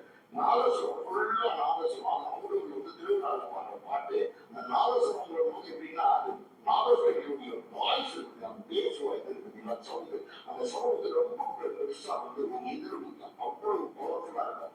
அதுக்கு ஈக்குவலா இந்த அந்த பாட்டையை பார்த்தீங்கன்னா நாதஸ்வரமா பாடுற ஒரு வாய்ஸா எது பெருசுங்கிற மாதிரி டாமினேஷனா இருக்கும். அந்த பாட்டு பாடுறதுக்கு பல பேரை ட்ரை பண்ணியிருக்காரு. பி. சுஷிலா அந்த காலத்துல ரொம்ப பாப்புலர் இருந்தாங்க. பி. சுஷிலா வந்து கூப்பிட்டு வந்து அவர் வந்து ஆடிஷன் பண்ணி அந்த வாய்ஸ் எடுத்து பார்த்துட்டாரு. ஆனா செட் ஆகாதுன்னு நினைச்சிருக்காரு. இதுவே இருக்காரு. ஏன்னா அந்த நாதஸ்வரத்தை தாண்டி ஒரு வாய்ஸ்க்கு போற நிற்கணும்.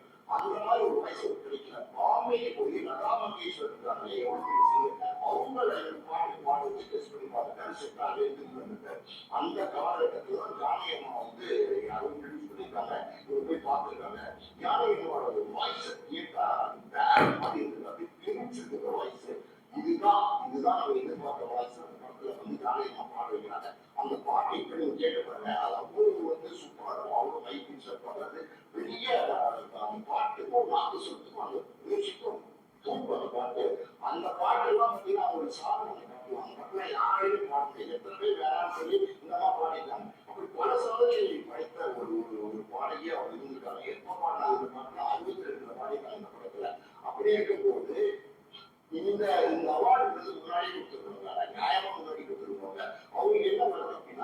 தென்னிந்திய கலைஞர்களுக்கு மத்திய அரசு அவார்டு தென்னிந்திய கலைஞர்களுக்கு உரிய நேரத்துல மத்திய அரசு அங்கீகாரம் கொடுக்கறது கிடையாது பல கலைஞர்களுக்கு. அதே மாதிரிதான் எனக்கு அந்த மாதிரி அங்கீகாரம் கொடுக்கப்படல அப்படிங்கிறது அந்த விருது வேண்டாம். மத்திய பத்மபூஷன் விருதுங்கிறது ஒரு மிகப்பெரிய உயரிய அவார்டு இந்திய நாட்டை பொறுத்த வரைக்கும். அந்த விருதை வாங்க வந்துட்டாங்க, அந்த விருதை வேணாலும் துச்சமா தூக்கி எறிஞ்சிட்டாங்க.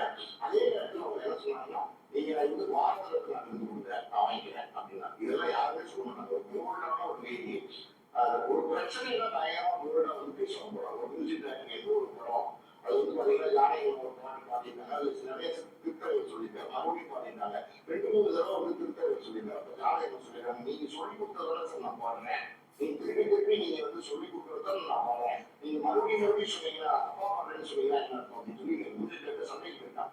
கோபமா கேட்டுருக்காங்க. என்னன்னா அவங்களுடைய தொழில அவங்க நம்பிக்கை இருந்திருக்கு. அப்படி ஒரு சாதனையாதான் இருந்திருக்கு. அது வந்து உரிய நேரத்தில் கொடுக்கப்பட்ட வருத்தம் அவங்களுக்கு இருந்திருக்கு. அதே போல வந்து நிறைய மியூசிக் டைரக்டர்ஸ் அதாவது எம்எஸ்சி ஆரம்பிச்சு ஏகப்பட்ட மியூசிக் டைரக்டர் அனைவரும் வரைக்கும் ஒர்க் பண்ணிட்டாங்க. நீங்க சொன்ன மாதிரி 50 வருஷத்துக்கு மேல யாரோடனா வந்து அந்த முரணம் ஏற்படல. சில பேர் இப்ப வரவங்க எல்லாம் வந்து ஒரு படம் பண்ணுவாங்க, ஒரு பாட்டு ஒர்க் பண்ணுவாங்க, லிரிக்ஸ் பெருசு அப்படின்ற மாதிரிலாம் பேசுவாங்க. யாருக்குமே எந்த ஒரு முரணம் ஏற்படலையா? ஜானகி அம்மா பொறுத்த வரைக்கும் சார் அது எப்படின்னா, நம்ம வந்து பாட்டு அது வந்து இசை வந்து அவங்க முறைப்படி இசை கற்றுக்கிட்ட கூட கிடையாது. அவங்க வந்து பாத்தீங்கன்னா அவங்க அவ்வளவு பாட்டுக்காரங்க 48,000 பாட்டு பாடியிருக்காங்க. அது இயல்பா சில பேர் பாத்தீங்கன்னா சில திறமைகள் அது இயல்பா வரும். ஆரம்பத்துல எம்எஸ்வி இந்த காலகட்டங்கள்ல பல பாடல்களுக்கு நுழைவு பாடல்கள்லாம் பாத்தீங்கன்னா டிஎம் சௌந்தரராஜன், பி சுசிலா அவங்க பாடிட்டாங்க. அந்த நேரத்துல எம்எஸ்வியோடைய மியூசிக்கல் பாடிட்டாங்க. ஆனா இவங்களுக்கான ஒரு தனி அங்கீகாரம் அடையாளம்ன்றது வந்து எம்எஸ்வி பாடலுக்கு கிடைக்கல. ஆக்சுவலி பாத்தீங்கன்னா இவங்க இருந்த திறமையை வந்து முழு திறமையை வந்து வெளிக்கொண்டு வருவது வந்து இளையராஜான்னு தான் சொல்லுவோம். பல டைமென்ஷன்ல பல விதமான பாட்டுகளை வந்து இளையராஜா வந்து ஜானகி அம்மா வச்சு பாட வச்சுக்கிறார். ஜானகி அம்மா வந்து ஒரு ஃபீமேல் வாய்ஸ் வேணும் அப்படின்னா இளையராஜா உடனே ஜானகி அம்மா கூப்பிட்டுருக்காரு. அந்த மாதிரி வந்து ஜானகி அம்மா மேல அவ்வளவு நம்பிக்கை வச்சிருக்காரு இளையராஜா. இன்னும் சொல்ல போனா முதல் படம் அன்னைக்கு பார்த்தீங்களா, அந்த அன்னைக்கு படத்தில் பார்த்தீங்கன்னா அன்னைக்கு உள்ளத்தை எடுத்து அப்புறம் மச்சான பார்த்தீங்கன்னா மனவாள தோப்புகள் அந்த சாதனம் பார்த்தீங்கன்னா அதான் முதல் படம் இளையராஜாக்கு. ஜானகி அம்மா அந்த 2 பாட்டு பாடுறாங்க, பயங்கரமான ஹிட், சூப்பர் டூப்பர் ஹிட். அதெல்லாம் பார்த்தீங்கன்னா கல்யாணம், வீடு, திருவிழா எல்லா இடங்களையும் இந்த பாட்டு வந்து முடிஞ்ச ஆரம்பிக்குது. அந்த படம் ஜானகி அம்மாக்கு அந்த படத்துக்கு ஒரு பெரிய மார்க்கெட், அதாவது கமர்ஷியல் வேல்யூ உள்ள ஒரு சிங்கரா வந்து மார்க்கெட்டுக்கு மாறுறாங்க. அதே நேரத்துல இளையராஜாங்கிற ஒரு இசையமைப்பாளர் வந்து இன்னைக்கு பட்டியலாம் தெரியுதுன்னா அந்த முதல் படத்துல ஜானகி அம்மாவோட வாய்ஸ் ரொம்ப யூனிக்கா இருந்ததுனால அந்த பாட்டு பெரிய ஹிட் ஆனதுனால அது இளையராஜாவே எல்லா இடத்தையும் கொண்டு சேர்த்த பெருமா வந்து ஜானகி அம்மா கூப்பிட்டு இளையராஜாவே நிறைய இடத்துல போய் சேர்ந்ததுனால ஒரு பாதி வந்து வந்து ஜானகி அம்மா பாதிப்புகள் குழுப்பமே சொல்லலாம். நீங்க வந்து எம்எஸ்வி வந்து ஏஆர்மா வந்து சங்கர் கணேஷ்ல இருந்து சந்திரபோஸ்ல இருந்து வித்யாசாகர்ல இருந்து தேவால இருந்து சொல்லிட்டே போறாங்க. எல்லா மியூசிக் பாடினாங்க. 48,000 பாடாம இருப்பாங்கன்னா இந்திய சினிமாவில் இருக்கிற எல்லா மியூசிக் டைரக்டர்ஸுமே பாடியிருக்காங்க. ஆடி பர்மன் வந்து எல்லா பேர் பாடியிருக்காங்க. அப்படின்னும் போது இளையராஜா வந்து பாத்தீங்கன்னா ஜானகி அம்மாவுடைய எல்லா டைவர்ஷன் பாட்டையும் வெளியில கொண்டு வந்தாங்க. நீங்க ஒண்ணுமே எனக்கு வந்து பாருங்க, எனக்கு வந்து நேற்று ராத்திரி அம்மா அப்படின்னு ஒரு பாட்டு, அந்த பாட்டு வந்து பாத்தீங்கன்னா அவங்க அவ்வளவு ஒரு பிரமாதமா இருக்கும். கமர்ஷியலுக்கு ஆடுவாங்க. அந்த பாட்டெல்லாம் பயங்கர இருக்குது. சரதராஜன் அந்த பாட்டு வந்து பாத்தீங்கன்னா சூப்பர் டூப்பர் ஹிட். அதே படத்துல பாத்தீங்கன்னா அம்பிகாவும் கமலஹாசன் ஆடுவாங்க. நிலாக்கா இது அந்த பாட்டு ஒரு வெரைட்டிஸ் கொடுப்பாங்க. ரொம்பவே உழுது சிரிக்கு 3ஆம் வரை அந்த பாட்டு அந்த வாய்ஸ் அந்த சிரிக்கு வந்து செக்ஸியா இருக்காங்களா, அந்த வாய்ஸ் வந்து செக்ஸியா இருக்கா அப்படின்னு கண்டுபிடிக்கிறாங்க. அவ்வளவு வந்து பிரமாதமா வந்து அதாவது பல பரிமாணங்கள்ல பாடுறது ஒண்ணு இருக்குதுங்களா, அது வந்து ஜானகி அம்மா. அதே போல அந்த குழந்தைகள் வாய்ஸ் மாதிரி பாடுறது. ஆமா, அந்த குழந்தைகள் வாய்ஸ்ங்கிறது எந்த படத்துல அப்படின்னா மௌன கீதங்கள். அந்த படத்துல பாத்தீங்கன்னா சின்ன பையன் இருப்பான். அந்த பையன் ஒரு பாட்டு பாடுவான், டாடி டாடி டாடி. அந்த பாட்டு ஜானகி அம்மா பாடுற பாட்டு நம்புவீங்களா? அதே மாதிரி ஜானகி அம்மா வந்து மெயின் வாய்ஸ்ல பாடியிருக்காங்க, ஆண் குரல்ல வந்து பாடியிருக்காங்க. நெஞ்சத்தை இல்லாத ஒரு படம். அந்த படத்துல பாத்தீங்கன்னா என் மம்மி பேரு மாறி அப்படின்னு ஒரு பாட்டு, அது வந்து ஆண் குரல் வந்து அது தேவைப்பட்டது. அந்த ஆண் குரல்ல வந்து ஜானகி அம்மா பாடியிருப்பாங்க.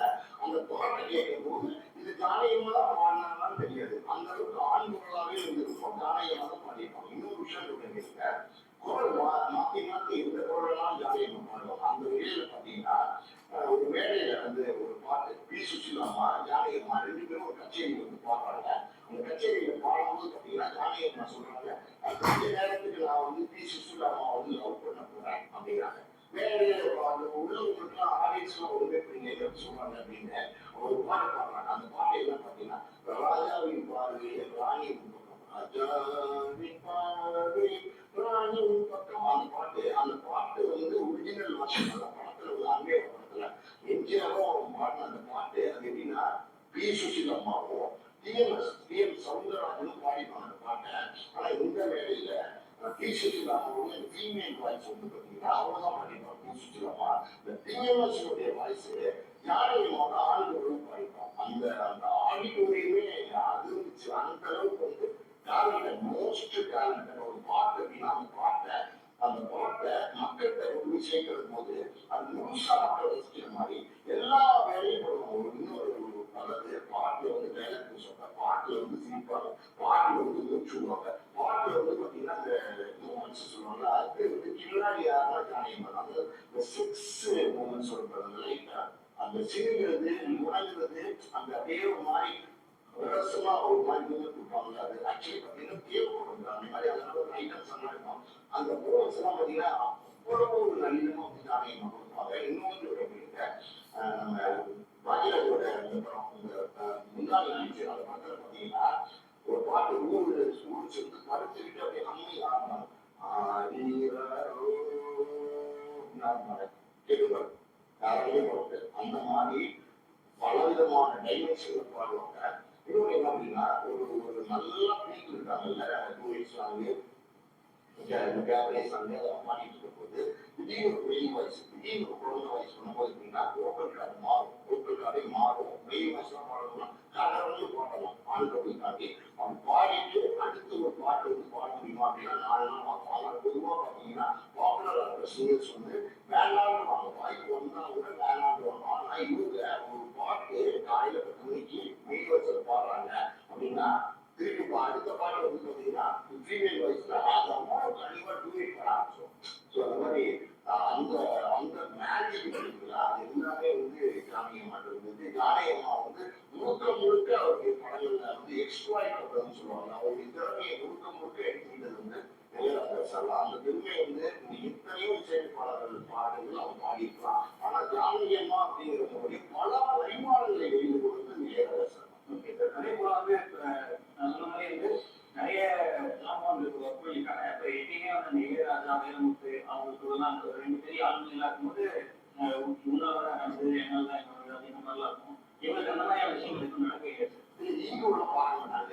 ஈகோ பார்க்கறது, திமுக பண்ணுறது, ஆட்டிடியூடா பேசுறது, எதுவுமே பார்க்க மாட்டாங்க. ரொம்ப ஜானகியம்மா நேரில் பார்க்கறதுன்னா அவ்வளவு எளிமையா இருப்பாங்க.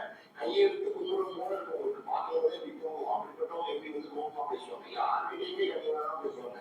ரசிகர்கள் வந்து பார்த்தாலும் அதே கணிவு தான், ஒரு பெரிய செலிபிரிட்டி பார்த்தாலும் அதே கணிவு தான். பெரிய வந்து அரசியல் தலைவரோட பெரிய ஆளுநர், இந்த இந்தியாவில் இருக்கிற மிகப்பெரிய ஆளுநரோ யாரோ வந்து நம்ம ஜனாதிபதியை யாரோ பார்த்தா கூட அதே கணிவு தான். எல்லாத்துக்கிட்டையும் ஒரே மாதிரி நடந்துக்கக்கூடியவங்க தான் ஜானகியம்மா. அவங்க மகளுக்கு திருமணமாகி அந்த மருமகன் வந்து அவங்க சொல்லியிருக்காங்க, நீ என்னுடைய வீட்டு மருமகள் கிடையாது, என்னுடைய மகன், எனக்கு மகன் இல்லை நீதான் மகன் அப்படின்னு சொல்லியிருக்காங்க. அந்த கணவனுக்கும் அந்த மகனுக்கும் அவங்களுடைய மனைவிக்கும் சில வருடங்களுக்கு முன்னாடி விவாதம் ஆயிடுச்சு, சூழல் வந்து விவாதம் ஆயிடுச்சு. ஆனா அந்த ஜானகியம்மாவோட மரணத்துக்கு அந்த மருமகள் வந்து முழுக்க கூட நின்று எல்லா வேலையும் பண்ணிட்டு இருக்காங்க. காரணம் அப்படின்னா அவங்க ஜானகியம்மா வந்து அவங்க வந்து மரணம் நினைச்சாங்க, அந்த அளவுக்கு நேசிச்சாங்க. ஸோ அன்பு அப்படிங்கிறது அப்படின்னா அதனுடைய மறு உருமாடி வந்து ஜானகியம்மா பார்க்கலாம். அவங்களோட முகத்தை பாருங்க, கனிவு தான் இருக்கும் எப்பவுமே. நீங்க எங்கேயா ஜானகியம்மா வந்து பேசி திமுக பேசி பார்த்துட்டீங்களா, சிரிப்பாங்க, சந்தோஷமா பேசுவாங்க, கமெண்ட் அடிப்பாங்க, ஜாலியா இருப்பாங்க, ரொம்ப ஜாலியா இருப்பாங்க. எஸ்பி பாலசுப்ரமணியம் இருக்காங்க, அவரும் ஜானகியம்மாலாம் அந்த காம்பினேஷன் இருக்குங்களா, பயங்கரமான ஒரு காம்பினேஷன். அதாவது வந்து பாத்தீங்கன்னா ஒரு அம்மா பையன் காம்பினேஷன் சொல்றதா, இல்ல வந்து அக்கா தம்பி காம்பினேஷன் சொல்றதா, இல்ல வந்து ஒரு நல்ல நண்பர்கள் சொல்றதா, எப்படி சொல்றதுன்னு தெரியல. அப்படி ஒரு காம்பினேஷன். ஜானகியம்மா வந்து ரெக்கார்டிங் வச்சுட்டு படம் தான் நிற்பாங்க அந்த பாடத்துக்கு ஸ்டுடியோட.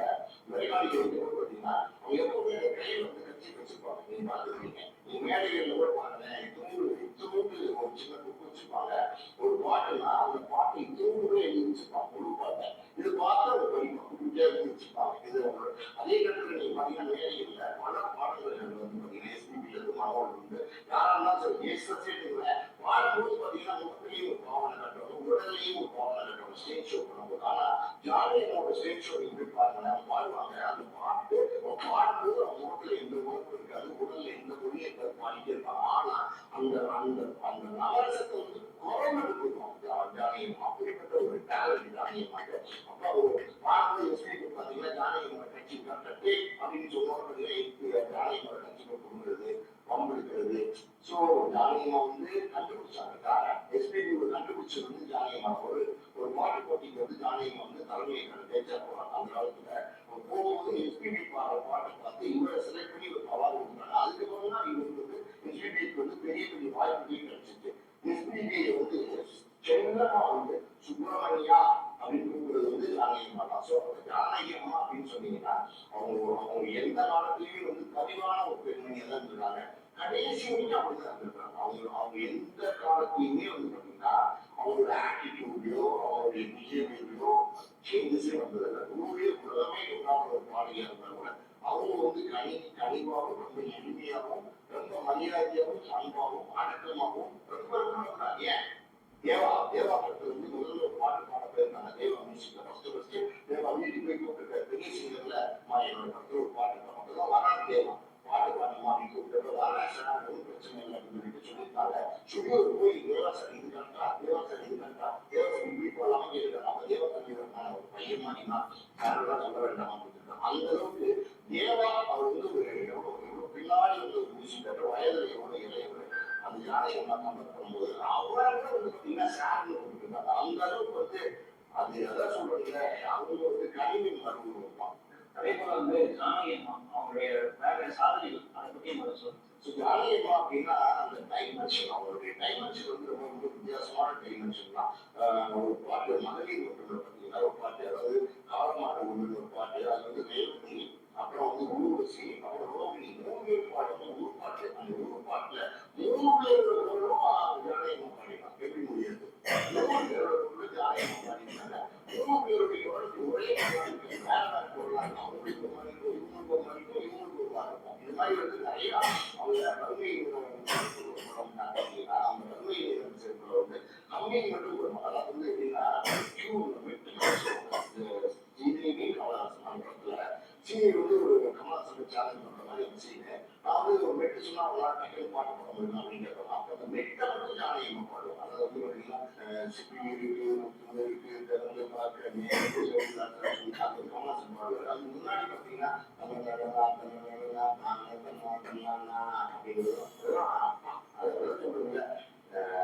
அவங்களுடைய யூனிக்கான குரல் அவங்களுக்கு.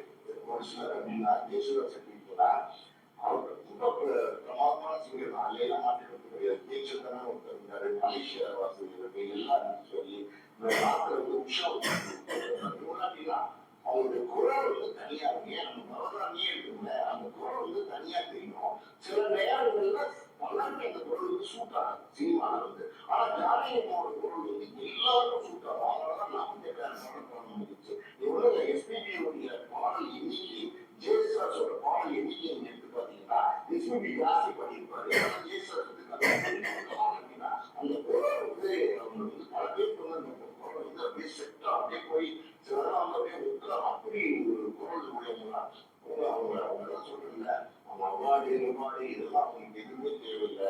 அவங்களுடைய தனித்தன்மை தனித்துவம் ஞானிபுரத்துல ஒரு பாட்டு பாடியிருப்பாங்க, காற்றில் இருந்த கீதம் அப்படின்னு. உண்மையாவே சொல்லணும்னா அவங்க வந்து நீங்க வந்து காட்டுல அந்த மாதிரி கலந்துட்டாங்க. ஆனா அவங்களுடைய பாடல்கள் நம்மளுடைய உயிரோட உணர்வோட இந்த 100 வருஷம் கடந்து கூட எங்கேயாவது எடுத்து பாடிட்டு போறோம். டீ கடையிலோ ஒரு சலூன் கடையிலோ நம்ம கார்ல போகும்போதோ எங்கேயாவது அவரோட பாடல் வந்து பாடிட்டே தான் இருக்கும். ஜானகியம்மா வந்து இன்னைக்கு மறைஞ்சிட்டாங்க. அவங்களுடைய குரல் நம்மளோட வாழ்ந்துட்டே தான் இருக்கும்.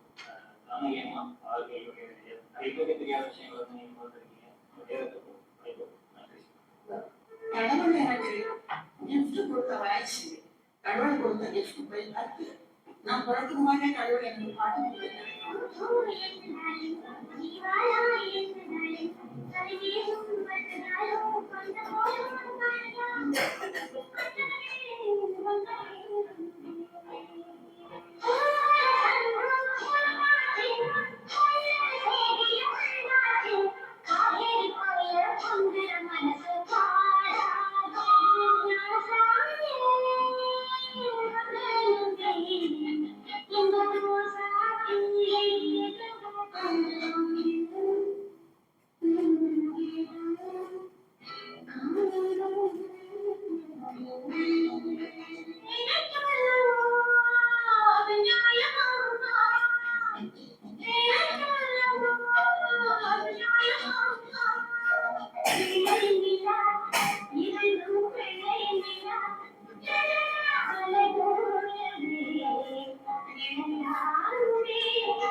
57 பாட ஆரம்பிச்சாங்க.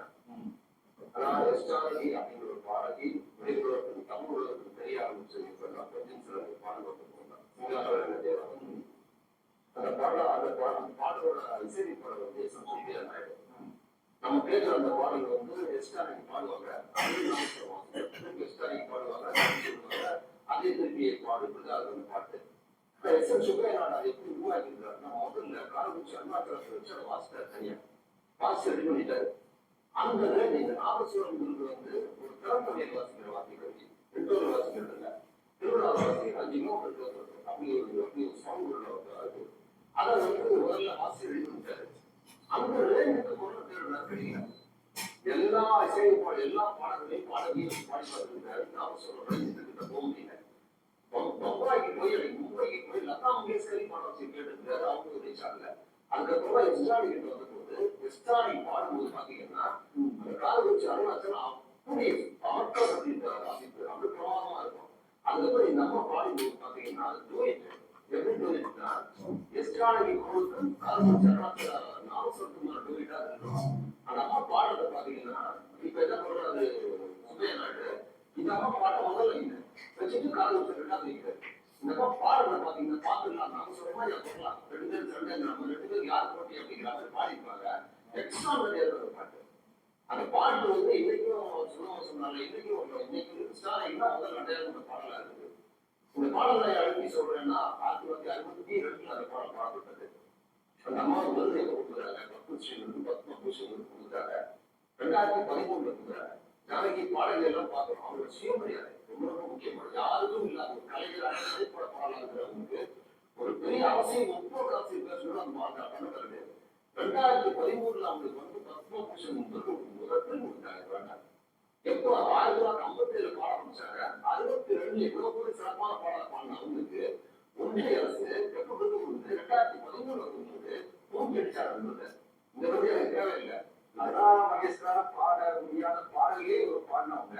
ஆனா அவங்களுக்கு கிடைச்ச விருது கூட அவங்களுக்கு கிடைக்கல. அவங்களுக்கு எல்லாம் 10 விருது வந்து 60 கிடைச்சது. அவங்களுக்கு வந்து ராதாபாசி விருது கிடைச்சது, நிறைய விருது கிடைச்சது. அதுக்காக லதா மங்கேஷ்கர் குறைச்சல அவங்க குறைச்சல. அவங்க சிறந்த பாட முடியாத அங்கீகாரம் இவங்களுக்கு கிடைச்சது. அவங்க காங்கிரஸ்காரெல்லாம் ஒரு சிறந்த பாடங்க. அவங்கள கூட்டு பேசணும்னு சொல்றாரு. ஆனா இவங்களுக்கு கிடைக்கல வாங்கிக்கலாம்னு நினைக்கிற ஒரு சினிமாக்காரர்கள் அதுவே இருக்க மாட்டேன். சுயமரியாதை 2013 பொறுப்பு வேண்டாம் சொல்லிட்டு அப்புறம் ஒரு பேட்டி விடுறாங்க. ஒரு பலர் சேனல் பேட்டி விடுறாங்க. சொல்றாங்க என்ன சொல்றாங்கன்னா, இந்த வந்து எங்களோட எந்த தத்துவம் விரும்புறானா எனக்கு விருது கொடுக்குறதா எனக்கு கொடுக்குறதா பாரதத்துல விருது கொடுக்குறாங்க. பாரதத்துல விருது கொடுத்தாலும் நான் வந்து 10 வருஷம் தேவையில்லைன்னு சொன்ன ஜானகியோட இன்னொரு முகம் இருக்காது. சுயமரியாதை முகம் பொருளாதார சமயத்துல போத மாதிரி இருக்காங்க. போத மாதிரிலாம் இருக்காங்க அன்பா. அந்த பொலிட்டிக்கல் முகம் ஒரு சிங்க மாதிரி ஒரு பெண் வந்து அப்படி நின்னாங்க. அது ஒரு பெரிய கலைஞர்களுக்கு எவ்வளவு சுயமரியாதை ரொம்ப முக்கியம் அப்படிங்கிறது ஒரு உதாரணமாக தெரிந்தாங்க. ரொம்ப முக்கியமான அவர் 4 தேசிய விருது வாங்கியிருக்காங்க. அந்த 4 தேசிய விருது 2 தமிழ்ல பண்ணது. அந்த 2 விளையாட்டு இசையில பண்ணது. செந்தூர கோவில் தேசிய விருது, அதுக்கு உள்ள தேவர் மகன்ல இந்திய பாடலாக பாடலுக்கு தேசிய விருதுன்னு சொல்லி தமிழ் அடையாளத்துல இளையராஜோட வந்துருக்காங்க. நான் ஜானகி வாய்ஸை 2 பிரிச்சு பாக்குறேன்னா இளையராஜா இசையை பாடி ஜானகிக்கு அதற்கு முன்னால் என்ன சொன்னாங்க தேவி மகாதேவன் இவங்க இசைக்கு பாட ஜானகிக்கு நிறைய வித்தியாசம். இப்போ நீங்க கேட்டீங்கன்னா நீங்க பழைய பாடல் அதுவும் அந்த வாய்ஸ் வந்து இப்ப இனிமையா இளையராஜா பாடலாம் லேட்டஸ்டா அவங்க கடைசியா பாடினாங்க ரொம்ப இனிமையா இருந்து. ஆனா அதை விட ரொம்ப இனிமையா இருக்கு. நீங்க வந்து இந்த மன்றத்தில் ஒரு தெருவை கேட்டு எக்ஸ்ட்ரானரியா அப்போ ஒரு இனிமையான வாய்ஸ் கேட்கறது அப்படி இருக்கு அந்த பாட்டு. அது பொண்ணு பூங்கன் கேட்டீங்க அவங்க முதல் பாடுவாங்க பிபிசி அந்த வாய்ஸ் எல்லாம் கேட்டு பாருங்க. அந்த ஜானகில ஐக்கியம் அந்த சின்ன வயசுல குரல் சுசீலா பாடுறதுக்கும் அவங்க பின்னாடி பாடுறதுக்கும் வாய்ஸ் ஒரே மாதிரி தான் இருக்கும். ஆனா ஜானகி அம்மா சின்ன வயசுல பாடின வாய்ஸுக்கும் கொஞ்சம் வெளியில பாடின வாய்ஸ் நிறைய வித்தியாசம் இருக்கும். எம் எஸ் விஸ்வநாதன் பாடல்கள்ல அவரோட இன்னொரு பிபிசி வாசி உங்க பேர் வச்சிருக்காங்க பொண்ணு பூவர்ல பிபிசி வந்து லோவா எல்லாம் பாடுறாங்க. மேல பாட முடியாது. ஒரு வாய்ஸ் இருக்கா மேல கொடுத்தா அவர் பாட முடியாது. பொருள் முடியாது. அந்த பொண்ணு பாத்தீங்கன்னா எவ்வளவு கீழே பாடும்போது கீழே இறங்கி பாடுவாரு. அது தூக்கிட்டு நம்ம உள்ள பாத்தீங்கன்னா மேல போடுவாங்க. அந்த பாட்டுல இவங்க பாட்டு போய் மேல இருக்கும் கீழே இருக்கும். அந்த பாட்டு இப்போ கேட்பாரு அவ்வளவு பிரமாதமா இருக்கும். நிறைய பாடல்கள் எமோசன் பாடல்கள்ல அவங்க பயன்படுத்துறதுக்கும் நிறைய வாய்ப்புகள் கிடைக்கல. அது என்ன காரணம் தெரியாது. அவங்க ரெண்டு வெரைட்டி பாருங்க. இளையராஜா அவங்க இருக்கிற எல்லா டைப்பும் சொல்லுவாங்க. இளையராஜா வந்து ப்ரீமியர் வாய்ஸ் அப்படிங்கிறது அவங்க தான் அதிகம் பயன்படுத்தினாரு. எல்லா டைமென்ஷன்லயும் இளையராஜா வந்து ஒரு பாடல் வச்சுட்டாங்க. அதுவும் அவர் செந்தூர கோயில் மட்டும் இல்ல. இந்த சின்ன தாய் ஒரு பாடல்னா ஒரு பாவம் இவ்வளவு எக்ஸ்ட்ராடினரி ஒரு பாவத்தை ஒரு பாடல்களை ஆரம்பிப்பாங்கிற ஒரு பாடல். அப்புறம் அந்த இன்னொரு